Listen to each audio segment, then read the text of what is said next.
माता पार्वती के अद्भुत महल की अनोखी कहानी। आध्यात्मिक पथ की कहानी सुनने वाले सभी श्रोतागणों को जय श्री कृष्णा, जय श्री राधे। आप लोग मेरे चैनल को सब्सक्राइब, लाइक और कमेंट जरूर कीजिएगा। Thank you so much for supporting me. आइए कहानी को सुनते हैं। पार्वती के बात सुनकर भोलेनाथ थोड़ा सा मुस्कुराए और फिर बिना कुछ कहे ध्यान मग्न हो गए। माता पार्वती को भोलेनाथ का यह व्यवहार कुछ ठीक नहीं लगा। एक बार माता पार्वती भगवान भोलेनाथ के साथ कैलाश पर्वत पर बैठी थी। तभी उनके मन में विचार आया कि सारे देवता सुंदर महलों में रहते हैं, जबकि मेरे पति तो देवों को देव महादेव है। फिर भी मैं इसके साथ कैलाश में रहती हूँ। यहाँ न तो कोई महल है और न ही कोई आराम की वस्तु। ऐसा सोचकर माता पार्वती ने भोलेनाथ से कहा, स्वामी, सारे देवता महलों में रहते हैं, आप क्यों इस कैलाश पर वास करते हैं? आप भी हमारे लिए एक भवन बना लीजिए ताकि हम भी आराम से रह सके। पार्वती की बात सुनकर भोलेनाथ थोड़ा सा मुस्कुराए और फिर बिना कुछ कहे ध्यान मग्न हो गए। माता पार्वती को भोलेनाथ का यह व्यवहार कुछ ठीक नहीं लगा, किंतु वो बिना कुछ कहे वहां से चली गई। जब महादेव अपने ध्यान से निकले तो माता ने फिर से भोलेनाथ से कहा, हे प्रभु, मेरा भी मन है कि मैं अन्य देवताओं की भांति महल में रहूं। आप भी मेरे लिए एक भवन बनवा दीजिए। तब महादेव ने उनसे कहा, देवी, महल में रहना हम लोगों के लिए उचित नहीं है। किंतु माता पार्वती ने महादेव से हठपूर्वक कहा, प्रभु, आपको नहीं लगता कि आपको भी महल में रहना चाहिए?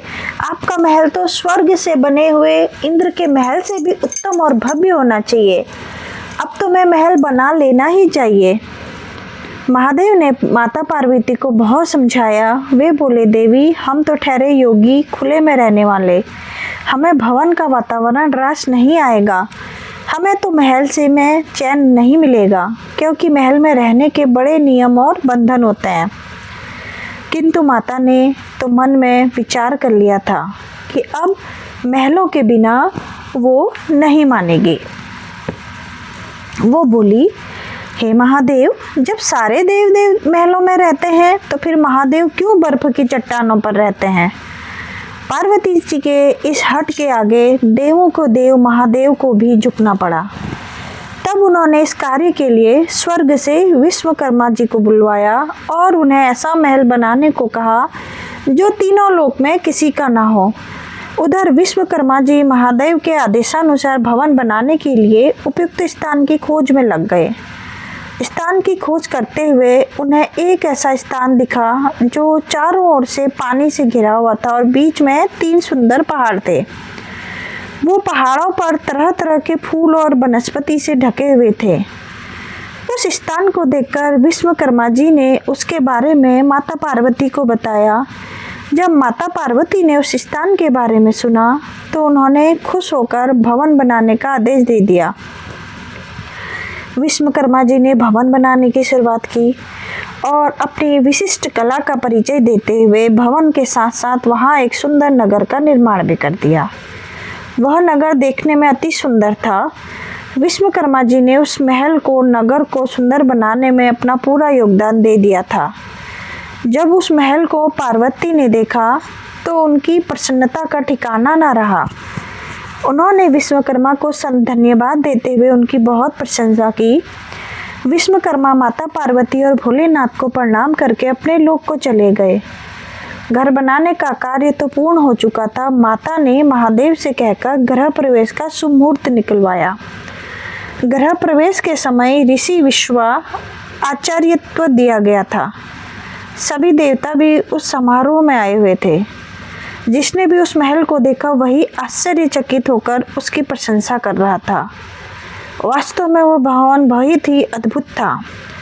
गृह प्रवेश विधि के पूर्ण होने के बाद महादेव ने आचार्य से दक्षिणा मांगने को कहा तो विश्वा ने मना कर दिया। वे बोले, प्रभु, क्या कोई भक्त अपने भगवान से कुछ मांगता है? ऐसा करके तो मैं पाप का भागी बन जाऊंगा। मुझे कोई दक्षिणा नहीं चाहिए। यह कहकर ऋषि विश्वा जाने लगे तो महादेव ने कहा, ऋषिवर, आपको दक्षिणा तो लेनी पड़ेगी। तब तक आचार्य को दक्षिणा न दी जाए तब तक कोई शुभ कार्य पूरा नहीं होता। महादेव की माया ऋषि विश्वा का मन उस नए बने हुए नगर पर आ गया। बार बार आज्ञा करने पर उन्होंने दक्षिणा के स्वरूप उन्होंने उस भवन सहित नगर को ही मांग लिया।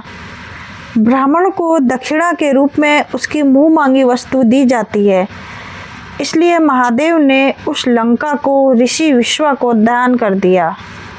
महादेव के द्वारा अपने भवन को दान कर देने से माँ पार्वती को क्रोध से भर उठी और ऋषि की इस धृष्टता पर बड़ा क्रोध आ गया। उसी क्रोध में उन्होंने ऋषि विश्वा को श्राप दे दिया। वो बोली, तुम तो आचार्य कहलाने के लायक भी नहीं हो। महादेव की सरलता का लाभ उठाकर तुमने बड़ी कुटिलता से मेरे प्रिय महल को हर लिया है। इसके लिए मैं तुम्हें श्राप देती हूँ कि महादेव का ही भक्त एक दिन उस महल को जलाकर राख कर देगा। उसके साथ ही तुम्हारे कुल का विनाश आरंभ हो जाएगा। पुराणों के अनुसार ऋषि विश्वा ने वो नगर अपने पुत्र कुबेर को दे दिया था, लेकिन कुबेर को निकालकर लंका पर रावण ने अपना अधिकार कर लिया। त्रेता युग में शिव के अवतार हनुमान जी ने उस लंका को जला दिया और उसके बाद विश्वा ने समूल कुल का विनाश श्री राम के द्वारा किया गया। उस कुल में एकमात्र विभीषण हैं, श्री राम की शरण में होने से बच पाए।